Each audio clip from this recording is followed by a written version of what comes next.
నుంచి spokes person Kusampudi Srinivas గారు, అందరికీ స్వాగతం అండి. రాజేష్ గారు, మీతో ప్రారంభిస్తాను. ఎట్లా చూడాలి మార్పులు చేర్పులు?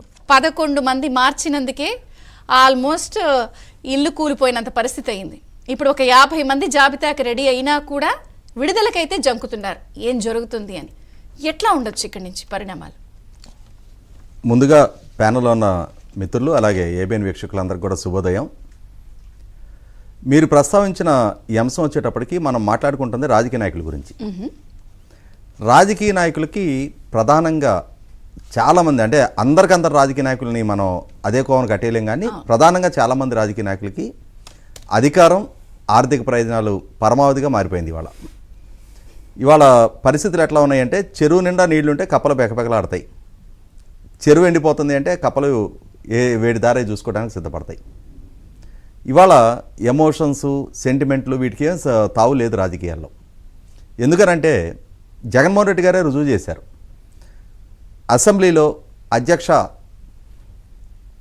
గుండె ఆపరేషన్ చేయించుకున్న పేషెంట్ గుండె లబ్డమ్మని కాదు అధ్యక్ష, జగన్ జగన్ అని కొట్టుకుంటుంది అని చెప్పని పొగిడిన ఉండవల్లి శ్రీదేవి గారి మీదే మొట్టమొదట వేటుపడింది. ఆమె ఎమ్మెల్యేగా కొనసాగుతూ ఉండగానే అక్కడ డొక్కా మాణిక్యవరప్రసాద్ గారిని తీసుకొచ్చి ఇన్ఛార్జిగా పెట్టారు. ఆ డొక్కా మాణిక్యవరప్రసాద్ గారు కొనసాగుతుండగానే అక్కడ కత్తెర సురేష్ గారిని తీసుకొచ్చి పెట్టారు. ఆ కత్తెర సురేష్ గారు కొనసాగుతుండగానే ఇప్పుడు మేకతోటి సుచరిత గారిని తీసుకొచ్చి పెట్టారు. అంటే జగన్మోహన్ రెడ్డి గారు మన పార్టీ తరఫున ఎమ్మెల్యేగా ఉన్నారు. నిన్నటి వరకు ఆమె పొగిడితే అసెంబ్లీలో నేను ముసుముసు నవ్వులు నవ్వుకున్నాను అని చెప్పని ఏం సెంటిమెంట్ ఫీల్ కాల. ఆయన గెలుపు ప్రాతిపదికగా అభ్యర్థులను మార్చడానికి నిర్ణయం తీసుకున్న సందర్భంగా ఆయన ఎట్లయితే ఎమోషన్స్ లేకుండా వ్యవహరించడానికి సిద్ధపడుతున్నారో, ఆయనతోటి అవసరం రీత్యా అటాచ్మెంట్ మెయింటైన్ చేసిన ఎమ్మెల్యేలకి, నాయకులకు కూడా ఇవాళ వాళ్ళ రాజకీయ భవిష్యత్తు పణంగా పెట్టబడుతుంది. అవకాశాలు దక్కట్లేదు అనుకున్న నిమిషాన్ని వాళ్ళు ఎందుకు ఆయనతోటి సేల్ అవుతారు?